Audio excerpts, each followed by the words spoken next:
Washing machine లోకి IFB washing machine ఎక్కువగా use చేస్తూ ఉంటారు. డైలీ వేర్ బట్టలు వేసుకునే విధానం చూసుకుందాము. ఆ మిక్స్డ్ అన్ని డైలీ వేర్ పిల్లలే కానీ పెద్దల వాళ్ళవి కానీ అన్ని.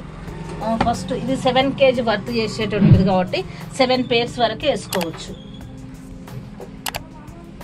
ఇలా దేనికది సపరేట్గా వేసుకోవాలి మనం, అన్ని కుప్ప వేసుకోకూడదు నీట్గా. ఇప్పుడు ఇక్కడ 7 pairs వేసాను.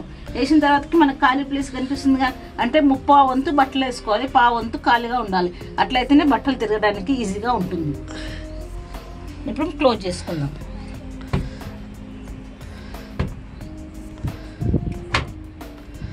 ఆ లిక్విడ్ పోసుకుందాం. ఇందులో 7 pairs వేసుకున్నాం కాబట్టి లిక్విడ్ కూడా మెజరింగ్ దాంతో ఫుల్ మొత్తం ఒక క్యాప్ మొత్తం పోసుకుంటున్నాను.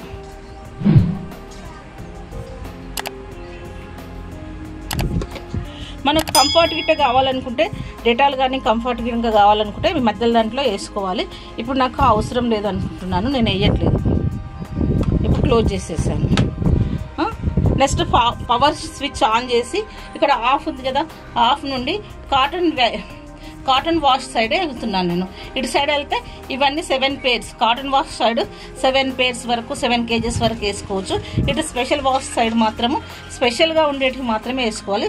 సో నేను ఇటు కాటన్ వాష్ సైడ్ వెళ్తున్నాను. ఇక్కడ నేను నార్మల్ వాష్ పెట్టుకుంటున్నాను. ఆన్ చేశాను, ఆన్ అయింది. ఇప్పుడు నడుస్తుంది. ఇది వాష్ కంప్లీట్ కావడానికి 1 hour 37 minutes పడుతుంది. ఇప్పుడు నార్మల్ వాష్లో పెట్టినటువంటి ఈ బట్టలు కంప్లీట్ అయినాయి మనవి. ఇవి డైలీ వేరీ. ఇది ఒక్కొక్కటిగా తీసుకొని టబ్లో వేసుకోవాలి.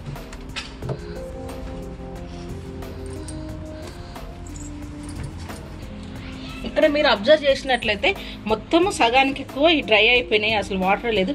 కొద్దిసేపు ఎండలో ఆరినట్లయితే ఫుల్గా ఆరిపోతాయి. ఇప్పుడు బట్టలు తీసుకున్నాం కదా, ఎమ్మటే డోర్ క్లోజ్ చేసుకోవద్దు. ఎమ్మటే డోర్ క్లోజ్ చేసినట్లయితే వాషింగ్ మిషన్ స్మెల్ వస్తుంది. అలా కొద్దిసేపు అలానే ఉంచినట్లయితే కొంచెం స్మెల్ రాకుండా ఉంటుంది. ఇదండి IFB వాషింగ్ మిషన్ వాడే విధానము.